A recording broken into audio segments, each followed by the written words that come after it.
첫 코너 뉴스픽으로 또 시작을 해보죠. 더 공감 여성정치연구소의 송은희 박사님 안녕하세요. 네, 안녕하세요. 네, 전혜연 시사평론가 안녕하십니까? 네, 안녕하세요. 자, 오늘 첫 번째 소식은 이 북한에서 피살된 공무원의 형이 강경화 외교장관을 만났습니다. 강 장관이 최대한 협조하겠다 이렇게 입장을 밝혔는데요. 면담에서 어떤 이야기가 주고받아졌는지 대략적인 내용은 공개가 됐으니까요. 한번 좀 저희가 정리를 해보죠. 송 박사님. 네, 지난 7일 날 국정감사가 있었을 때 강 장관이 이 공무원 피살 사건에 대해서 피해자 가족의 아픔에 대해서 십분 공감한다 이러면서 만나겠다는 뜻을 밝혔었거든요. 네. 그래서 21일 날 그 외교부 청사에서 그 북한군에 의해서 자살된 해양수산부 공무원 친형 이래진 씨를 비공개로 25분간 면담을 했습니다. 네. 이 자리에서 무슨 이야기가 나왔냐. 비무장 민간인인 동생을 구조하지 않고 북한이 무참히 살해한 것은 국제인권법 위반이다. 그래서 진상규명을 위한 국제사회와의 공조 방안을 어떻게 수립하고 있느냐. 그리고 강력한 규탄 성명을 좀 해달라 이렇게 요청을 했고요. 시신 수습과 관련해서 중국 정부와의 협조를 좀 다시 부탁해달라 이런 얘기를 했고 네. 지금 유엔 총회에서 이제 북한 인권 결의안을 원래 채택을 하는데 예. 한국이 지난해 공동 제안국에서 빠져 있거든요. 그래서 이번 사건을 계기로 한국이 공동 제안국에 참여하는 게 어떠냐, 정부 차원의 입장이 어떠냐 여기에 대한 질의도 했습니다. 또한 정부가 컨트롤 타워나 태스크 포스를 구성하지 않은 이유, 네. 그리고 현 상황에 대한 외교부 입장과 대응 계획, 해상 대응 매뉴얼의 국제 규범 수립 계획 이렇게 촘촘하게 많이 물어봤거든요. 그러네요. 그래서 지금 뭐 외교부 장관을 처음 만났습니다만 정부 관료와 이렇게 첫 면담을 했지만은 앞으로는 국방부 장관, 합참의장, 해군 작전 사령관, 유행 사령관을 해서 면담을 요청한다 이렇게 얘기를 하고 있고요. 이게 시작이다. 네, 강 장관은 지금 최대한 협조하겠다. 그리고 서면으로 답변하겠다. 이렇게 얘기를 했고 중국에 대한 협조에 대해서도 이미 협조 요청했지만은 재차 또 협조 요청하겠다. 이렇게 답변한 상태입니다. 네. 자, 지금 뭐 면담을 통해서 나온 내용들이 꽤 많아서 이 건의 사항들과 관련해서 외교부가 좀 해야 할 일은 무엇인지 이 외에도 또 신경 써야 될 게 있다면 무엇인지 두 분 말씀 좀 들어보죠. 우리가 이런 사건의 유가족들과 정부하고 소통을 할 때 제가 좀 안타깝게 생각하는 부분은 돌아가신 분의 형이 밝혔듯이 사건을 당하고 정부 관료와의 첫 면담이라고 했습니다. 예. 강 장관 나서기 전에 다른 분들은 뭘 하셨는지 좀 묻고 싶어요. 왜냐하면 유가족은 당연히 아예 권리가 있는 거고요. 그렇죠. 유가족을 만나서 상세하게 설명해주고 일단 어쨌든 우리 국민이 피살되는 건 맞잖아요. 지금 네. 양측이 뭐 북도 남도 그 부분을 경위에 대해서는 여러 가지는 이견이 있습니다만 그 부분에 대해서 유가족에 잘 설명해주고 위로해주고 이런 과정이 뭔가 제대로 되지 않았던 부분은 정부가 좀 부족한 부분이었다 이렇게 생각을 합니다. 네. 그런데 이제 이 유가족의 요구 중에서 북한 인권 결의안 이런 문제는 아마 이번 사건 때문이든 아니든 굉장히 좀 정부에서 결정하기 쉽지 않은 문제다. 이건 지금 뭐 대북 관계라든가 여러 가지가 얽혀 있는 문제이기 때문에 혹시나 이 부분에 있어서 유가족의 요구가 간철되지 않더라도 그 부분을 가지고 뭐 단정을 지을 부분은 아니다라고 좀 조심스럽게 저는 해석을 하고요. 네. 다만 지금 해경의 조사라든가 이런 걸 대통령이 지시했음에도 불구하고 이제 한 달 정도 지냈는데 아직까지 뭐 결과가 안 나왔죠. 결과가 나오지 네. 않습니다. 그래서 유족들의 입장에서는 뭐 시신이라도 좀 찾았으면 하는 간절한 마음이 있을 텐데 이 부분은 정부가 더 노력을 해야겠죠. 그런 부분에 있어서는 정부의 노력이 많이 필요하다고 봅니다. 네. 자, 이 부분에 대해서 이 말을 누가 했는지 한번 생각해 보시면 좋겠습니다. 국민이 그 외부의 적대적 행위로 다치거나 죽었을 때 지도자가 나서서 수단과 방법을 가리지 않고 정의를 구현하는 것이 민주주의의 기본 원리다. 네. 문재인 대통령이 유가족에 대해서 지지를 표시하고 그들과 함께 사태 해결을 찾기 위해 노력하고 북한의 거짓말에 맞서 싸워야 한다. 네. 이 절절한 이야기를 누가 했을까요? 글쎄요. 오토 원비어의 부모가 지금 그 형에게 보낸 편지에 쓰여진 말입니다.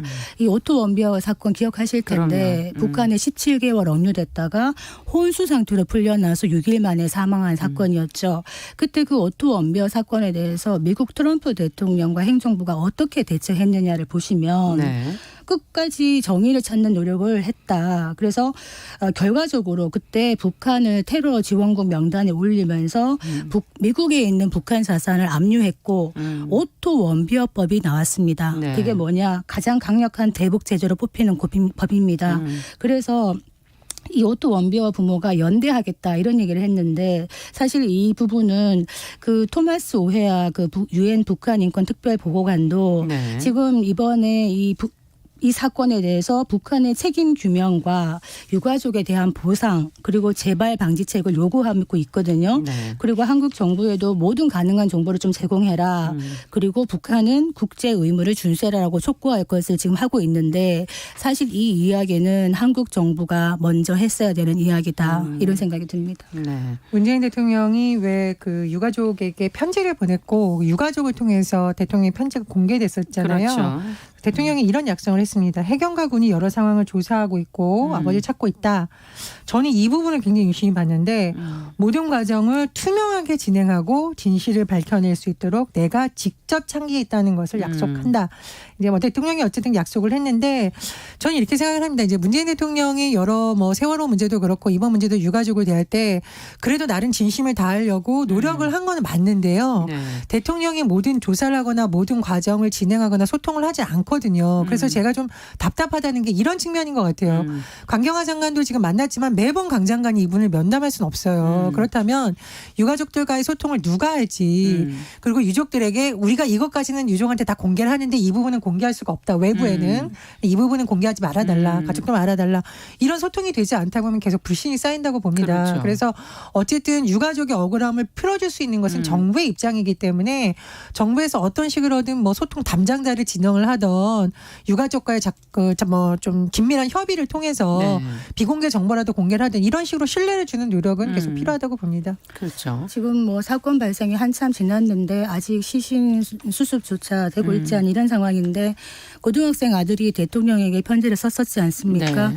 우리 아버지가 그렇게 돌아가실 때 무엇을 하고 있었느냐 국가가 이런 얘기를 했는데 문재인 대통령이 나름 성의 있는 편지에 답변을 했습니다. 그리고 거기에 대해서 뭐 아들이 정말 기다리겠다 이렇게 얘기를 했지만 정말 기다리는 거는 편지가 아니라 행동이 아닐까. 그리고 아까 말했던 진상규명 네. 정말 이렇게 월북인지 어떤 그런 프레임이 아니라 정말 이 사건에 대한 진상을 알고 싶고 어찌됐든 민간인에 대한 이 사망 사건에 대해서 북한에 정말 제대로 된 대책이 필요하지 않나 이런 생각이 들고 네. 꼭 하나 말씀드리고 싶은 것이 지금 북한의 그 인권 문제에 대해서 지금 뭐 정부가 유엔 등이나 이런 국제 무대에서 북한의 인권 문제에 대해서 얼마나 적극적으로 나설 수 있느냐. 사실 뭐 남북 관계 때문에 좀 힘든 부분이 있다 이런 얘기를 많이 합니다만 남북 관계와 별개로 북한 인권 문제는 정부의 차원을 떠나서 이거는 해야 될 부분이다. 그래서 이번에 13일에 그 북한 인권 결의안 초안 작성을 위해서 모였어요. 국가들이. 네. 그런데 우리나라는 지금 불참했습니다. 그래서 이런 사건이 난 마당에까지 불참하는 것은 한번 돌아볼 생각이 있어야 되지 않는가 이런 생각이 듭니다. 네. 자, 앞으로도 어떻게 이것을 행동으로 나타나게 될지 저희가 이 건의사항에 대한 피드백이 어떻게 결과적으로 맺혀지는지 하나씩 좀 살펴보도록 하겠습니다. 앞으로도 좀 뉴스를 계속 확인해 보도록 하고요. 자, 두 번째 뉴스는 국정감사가 지금 반환점을 돌았습니다. 정치 이슈가 좀 부각이 되면서 전반적으로는 평가가 그렇게 좋게 나오고는 있지 않은 상황인 것 같은데요. 여성 의원이 늘면서 그래도 젠더 국감의 면모를 좀 보여주고 있는 것 아니냐 하는 그런 보도들이 나오고 있거든요. 여성 관련 중요 이슈들을 다룰 또 여성 가족이 국감은 또 막상 또 증인 채택에 어려움을 지금 겪고 있다 하는 그런 보도도 나오고요. 자, 이번에 이 여가위에 관련된 것부터 저희가 해서 하나하나 좀 들여다보도록 하죠. 전평론가께서 관련 내용 좀 정리해 주시겠어요? 예, 올해 국정감사가 좀 내용이 부실하다 이런 지적이 여론에서 많이 나오고 있는데 네. 반면에 또 우리 젠더 이슈라든가 성평등 이슈에 대해서는 그래도 여성 의원들이 선전하고 있다. 이런 평가도 나오고 있습니다. 네. 지금 여성 국회의원 수가 57명이라서 역대 최대예요. 그렇죠. 숫자가 많아진다고 뭐 반드시 좋아진다 이건 아니지만 또 숫자가 많아지다 보면 관심이 또 그만큼 많아지기 때문에 네. 여러 가지 이슈를 잘 다뤘다 이런 평가도 나오고 있는데요. 예를 들면 이제 민주당 권인숙 의원 비례대표이고 또 여성 정책 전문가 출신이기도 한데 그렇죠. 교육부 국정감사에서 전공의 선발 시의 성차별 문제 이런 문제를 지적한 것, 또 국민의힘의 전주혜 의원이 법사위 국감에서 최근에 그 13세 여성을 성매매에 나서도록 하고 돈 받은 혐의 받은 20대 항소심에서 집행유예로 풀려난 사건, 이제 이런 문제들을 짚은 것, 또 정의당의 류호정 의원이 네. 최근에 여러 가지 뭐 삼성에 있어서의 그 출입증 문제라든가 맞아요. 또 일부 기술 탈취 의혹에 대해서 질의한 점, 이런 점은 긍정적으로 또 평가를 받고 있습니다. 그리고 차별금지법을 대표 발의한 정의당의 장혜영 의원, 우리 통계청 통계조사 방식 얘기를 하면서 다양한 형태의 가족이라든가 구성원에 대한 부분 부족하다. 설문이 제대로 안 되고 예, 있다. 그런 부분 했었는데 지적했었죠. 예. 장혜영 의원 그런 부분 많이 지적을 했었고 앞으로도 바꿔가는 데 있어서 계속 지켜보겠다. 또 이런 입장을 내기도 했습니다. 네. 그래서 사실 젠더 이슈라는 것이 실태에 대한 문제 제기, 또 여성의 안전, 여성들이 쓰는 안전용품에 대한 문제 제기, 중요한 것은 성인지 예산, 이런 부분에 대해서 여러 가지 짚어야 되는데 뭐 잘 짚었다는 평가도 있는데, 그러나 사실상 나아가서는 이것이 바뀌도록 계속 지켜보고 법안도 발의하고 감시하는 그렇죠. 노력이 필요하다. 또 이런 조언도 나오고 있습니다. 더불어서 지금 여가위 국정감사를 놓고 여야 간의 이견이 표출되고 있는데요. 네. 여가위 국정감사가 27일로 예정되어 있습니다. 예. 그런데 젠더 문제에 대해서는 뭐 여야 의원들 간에 그렇게 큰 이견이 없는데, 정치인들이 연관된 사건을 놓고 지금 증인 채택 신경전이 벌어지고 있다, 이렇게 전해지고 있는데요. 네. 대표적인 사안이 윤미향 민주당 의원과 정의기억연대 관계자들, 네. 또 일본군 위안부 피해자 관계자들의 증인 채택 문제입니다. 지금 이 문제 같은 경우에는 이른바 위안부 기금 유용 의혹이 맞물려 있는 사안이다 보니 네. 국민의힘에서는 여러 관계자들에 대한 증인 채택을 요구하고 있어요. 13명 정도. 근데 지금 여당에서는 한경희 사무총장 정도만 채택할 수 있다, 이렇게 주장을 하고 있어서 아직 합의가 되지 않았고요. 또 국민의힘에서는 오거돈 박원순 전 시장을 네. 둘러싼 여러 가지 의혹 관련해서 증인과 참고인을 채택해야 된다라고 주장하고 있지만, 민주당에서는 이게 지금 잘못하면 2차 가해가 될 수 있고 수사 중이거나 조사 중인 상황에 대해서 하는 것이 맞느냐라고 또 반론을 제기하고 있는 상황입니다. 그래서 이 부분에 대해서는 아직까지 증인 채택이 완료되지 않았기 때문에 여야 간사들이 만나서 또 협상을 이어갈 것으로 전해지고 있습니다. 네.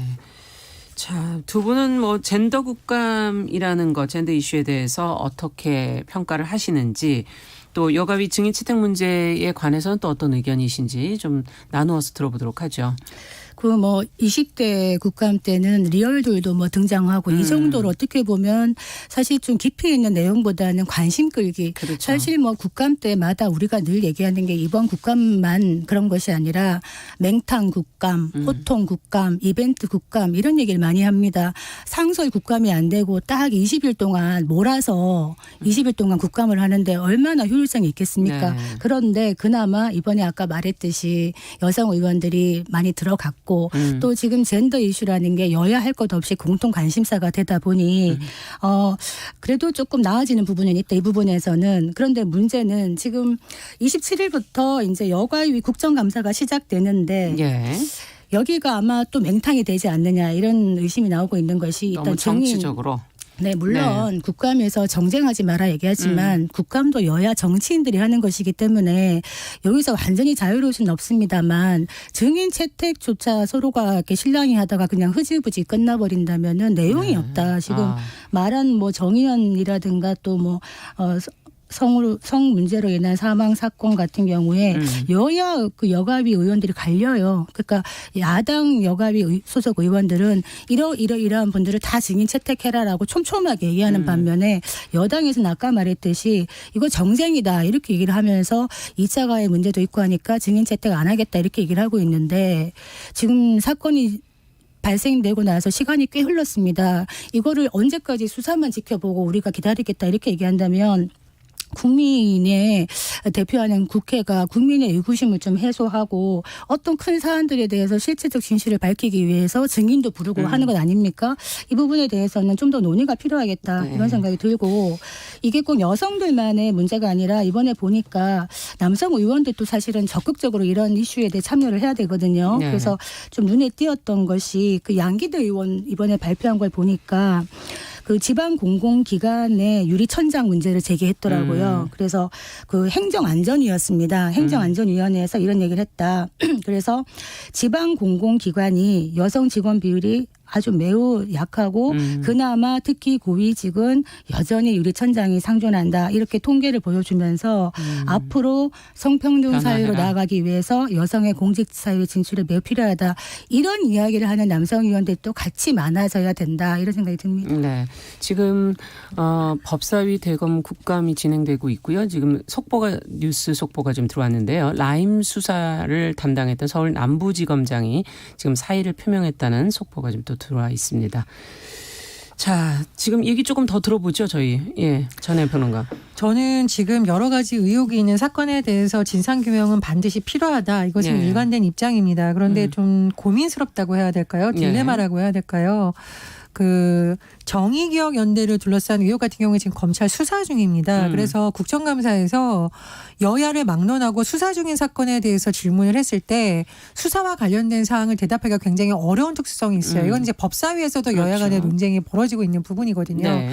그런 부분을 좀 어떻게 봐야 될지 여야 간의 간사들 간에 좀 심도 있는 논의가 필요하다고 보고 두 번째로 지금 뭐 정직 시장이라던가 자치단체장을 둘러싼 여러 가지 의혹 관련해서는 제가 가장 우려하는 부분은 진상규명을 촉구하거나 수사가 네. 늦어지는 부분, 인권이나 경찰이 철저하게 수사를 하라 이렇게 촉구를 할 수 있는데 네. 만약에 관련자들을 불러서 질문을 했을 경우 이걸 과연 피해자들이 어느 선까지 공개하는 걸 원할지가 굉장히 좀 걱정이 되는 부분이 있습니다. 이게 정치적으로 어떤 사건이 휘말리다 보면 사실 피해자들의 인권이 뒷전으로 처지는 경우가 많고요. 네. 의도치 않게 정치권이나 언론에 의해서 피해자의 신원이 특정되는 경우가 있습니다. 그래서 이 문제는 여야 간사들이 정치적인 문제로 볼 것이 아니라 피해자를 보호하는 걸 가장 우선 두고 예. 심도 있는 대화를 좀 나눠봤으면 좋겠고요. 가능하다면 만약 피해자가 또 가능하고 원한다면 피해자 측 대리인들의 입장을 좀 미리 들어보는 것이 필요하지 않을까 그런 생각입니다. 좀 조심스러운 부분이 있다는 네. 말씀이시군요. 근데 지금 여가위에 대해서 뭐 여성 가족부나 여가위에 대해서 존재의 가치가 뭐냐 이런 질문을 많이 하시는데 사실 별로 힘이 없는 위원회고 국감입니다. 왜냐하면 이 여가위가 겸임을 한단 말이에요. 네. 그러면 다른 위원회에 다 속해 있는 분들이 거기에 집중을 하다가 잠깐 마지막에 와서. 여기 잠깐 네. 와가지고 한꺼번에 몰아치기 국감을 하기 때문에 사실 이런 태생적인 한계가 있다. 몰아치기 국감의 한계가 있다. 그래서 지금 정춘숙 여가위원장이 어떤 얘기를 했냐면 이 유리천장과 관련된 질문을 다른 상임위에서 3개씩 좀 해달라 이렇게 부탁을 하고 있는 이런 상황입니다. 그래서 여기에 대해서 이 끼워넣기식으로 여성 이슈를 넣을 것이 아니라 제대로 된 어떤 항구적인 역할을 해야 되는데 지금 네. 어떤 이야기가 나오고 있냐면 여가위 별로 기능이 약하니 여가위를 문화체육관광위원회를 묶어가지고 통합을 하자. 그러면 이름이 어떻게 되냐. 문화체육관광여성가족위원회입니다. 분야가 너무 많지 않습니까? 그러면 지금? 이게 예. 문화, 체육, 관광, 여성, 가족 하나하나도 굉장한 일이 많은데 그러니까요. 이렇게 되면은 정말 이 이슈에 집중할 수 있는 걸 할 수 있겠는가 저는 이런 좀 의문이 들고 제가 예. 아까도 말했습니다만 여가위를 그러니까 조금 더 힘을 실어주는 방안으로 가고 국감 자체도 상설 국감 논의 늘 있어 왔는데 그렇죠. 국회에서 어떤 얘기를 하냐면 지방도 돌봐야 되고 지역구도 돌봐야 되고 우리가 너무 일이 많다 이렇게 국회의원들이 좀 난색을 표했었는데요. 제대로 이렇게 행정부를 견제하는 거는 국민의 명령입니다. 그렇죠. 이거를 일이 많다고 방기하는 거는 국회의원들의 직무유기가 아닌가. 뭐 저는 이런 생각이 조금 듭니다. 더 이제 모든 분야가 열심히 일을 해야 되죠. 이제 그럴 시기죠. 보수당의 원내대표 출신인 김성태 전 의원이 예. 어제 라디오 인터뷰를 한 걸 제가 좀 열심히 들어봤는데 굉장히 안타까워하는 것이 이런 거였습니다. 그러니까 다른 중요한 사건 많은데 지금 뭐 법무부나 추미애 장관을 둘러쌌는데 너무 많은 시간을 쏟고 있다. 이건 이제 야당에 대해서도 쓴소리를 한 거고 정치권 그렇죠. 전체에 대해서 쓴소리를 하면서 특수고용 노동자 문제 이런 거 환노위에서 다뤄줘야 되는데 네. 안 다루는 거 안타까움을 표시했듯이 사실 여가위도 디지털 성범죄 문제라든가 여러 가지 중요한 문제가 있는데 모든 맞습니다. 정치 이슈에 파묻혀 있는 듯한 좀 느낌이 듭니다. 예. 그래서 박사님 말씀에 정말 공감하는 것이 합치는 것이 전 대안이 아니라고 봐요. 그리고 합치자는 의견이 여당에서 나왔다는 건 좀 매우 아쉬운 부분인데 그런 의견이 이것을 오히려 잘 살리는 방안 좀 많이 내야 된다고 생각을 하고요. 일부 여성 의원들이 비례대표를 하고 있는 것은 지역구 현안에 얽매이지 않는 전 국가적인 많은 그렇죠. 국민들과 관련된 이슈를 하라고 되어 있는 거거든요. 네. 근데 일부 비례대표 의원들이 너무 정쟁의 최전선에 서 있는 듯한 여야 뭐 막론하고요. 안타까움이 듭니다. 그래서 여가위를 통해서 많은 젠더 이슈가 좀 이슈화되고 대안도 발굴되고. 좀 네. 많이 나왔으면 하는 바람입니다. 네, 무엇보다 또 질적인 문제도 앞서 지적해 주셨는데 이것도 해마다 제가 이렇게 국감 끝날 때마다 방송에서 이걸 해야 되나 하는 씁쓸한 생각도 그래서 들기도 국감 하고요. 무용론이 나오는 거죠. 네. 그래서 사실은 국감이 제대로 돼야지만 이게 국민들의 알 권리도 충족을 하는 건데 이번 같은 경우에 벌써 국방이나 외통위도 뭐 일반 증인 제대로 세톡도 안 됐고 어떻게 보면은 한편에서는 방탄 국감이다 이런 얘기를 하지만 또 야당을 보면 뭔가 치열한 야성을 보여주지 못하고 네. 있다. 그래서 둘 다 저는 좀 쓴소리를 할 수밖에 없네요. 네. 자, 뉴스픽 오늘은 여기까지 얘기 듣도록 하겠습니다. 전혜연 평론가, 더공감 여성정치연구소 송문희 박사 두 분 수고하셨습니다. 감사합니다. 감사합니다.